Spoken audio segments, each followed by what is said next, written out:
Nick Dutch, back on the camera again one more time. Hi there, how the heck's it going?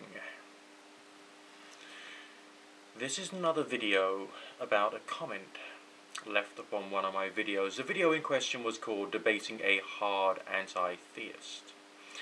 And there was a response by one particular individual to another particular individual on that particular video. And that particular comment says, "Tell me one scientific evidence for God." Does that particular question have any problems with it? Does it? I would say it would have loads, because firstly, if someone says, "Give me evidence for the existence of God," they would have a particular definition as to what they mean by God. I would say that God, whatever it is an intangible asset anyway. An intangible asset for individuals. Many years ago, when I was studying to become an accountant, a career which I personally didn't quite agree with because it just didn't resonate well with me, we learned about tangible and intangible assets for a business. Tangible assets would include, let's say, their stock. It would include things such as their premises. It would include maybe even the human resource would have some quality of tangibility to it. But there were also intangible assets, such as the motivation of the staff, the meaning of the company logo, not the presence of the company logo, but its emotional impact and what it, what that actually meant to people. Even the name of the business, which although you can try and copyright a name or you can try and copyright a logo to try and create some kind of physical representation, some kind of tangible representation of something which is intangible, it's still something which is actually intangible by its very nature. For my particular business enterprise, so to speak, I have my computer, which I got off eBay many years ago, well, a couple of years ago, and is a little out of date now, but I still have it. It still has value. It serves a physical function. I have the telephone, which I also accumulated relatively recently on eBay. Tangible asset, physical, it has its own precise physical value. The intangible assets of my business is my emotions. I talk to people for a living, and my emotions and the emotions that I use and how I use them have no real physical representation like the telephone, the computer. They're intangible. Okay? I mean, you could try and break it down to the hormones within my brain, or the brain chemistry, or brainwave activity, but essentially it's the experience of the whole thing, which, namely my emotions and the way I use them, which is the asset to my business. So, let's think about God for a minute. Let's say that God is not tangible. This has got evidence for it. It's here. It's solid. Okay, it's made out of plastic, which is presumably made from oil. It has electronic components in it, which have come about by manufacturing processes and all the rest of that.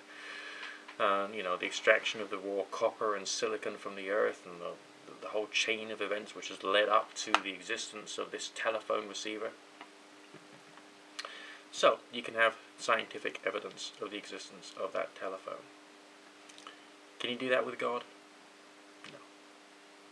I mean, who knows where the universe has come from? We have scientific evidence for the moment of the Big Bang. We have some scientific evidence for abiogenesis. We have tons of scientific evidence for evolution.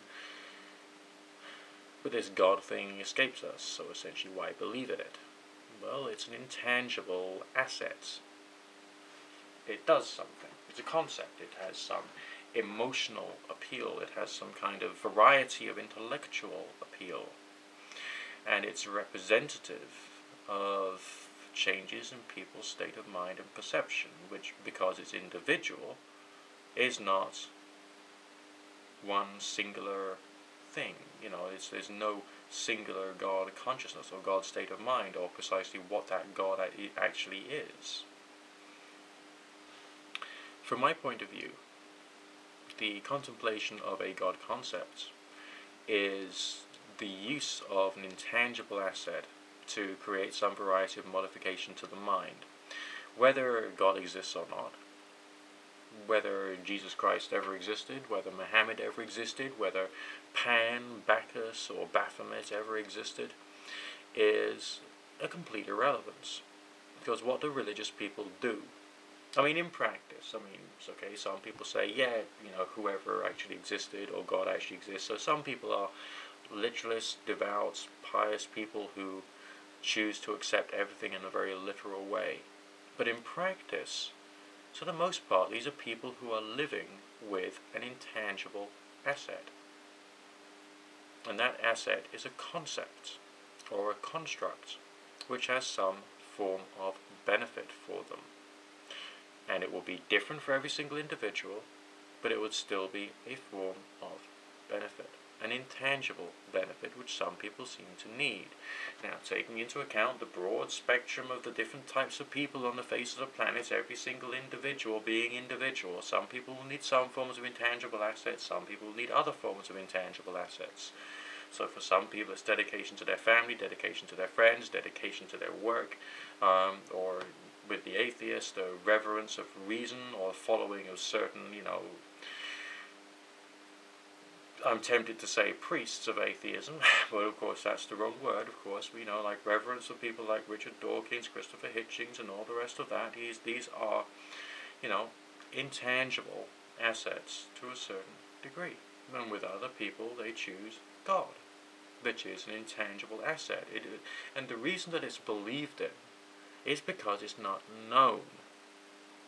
But there is still the intangible asset which comes around as a result of choosing to live a style of life which has some kind of benefits, and accepting in some manner, whether allegorically or literally, or in anywhere on the spectrum in between, these particular concepts. I did a video a while ago about a book which I got when I was going through my sort of like teenage period, I think it was, teenage New Age period. And it was about the New Age travelers, basically people who decide to just live in caravans and just travel about, really, buying and selling, surviving any way they can. And I read about the stories of these people, and I read about their characters, and I actually treated it in a very religious manner. Namely, I would imagine what these people were like.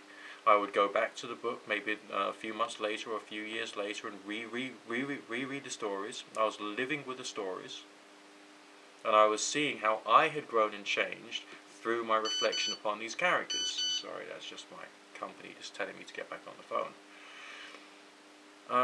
And so that is essentially what religion really is. It's living with stories, it's living with ideas which are either tangible or intangible. And the benefits that I got from reflecting upon this particular book and the stories within it were intangible.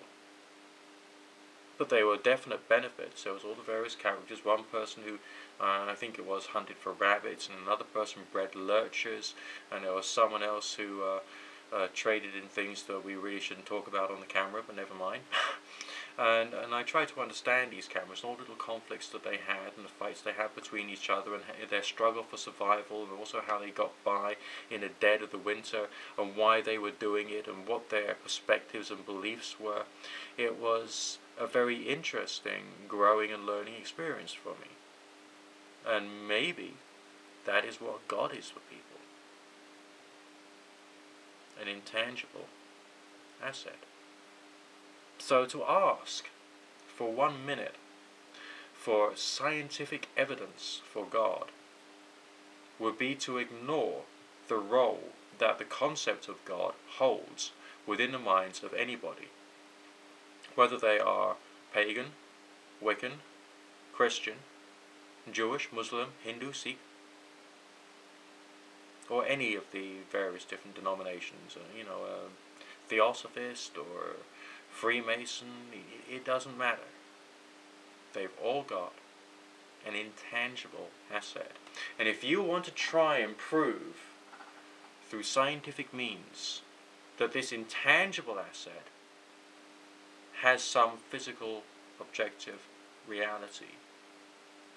There's something wrong with your understanding of what people use this thing for.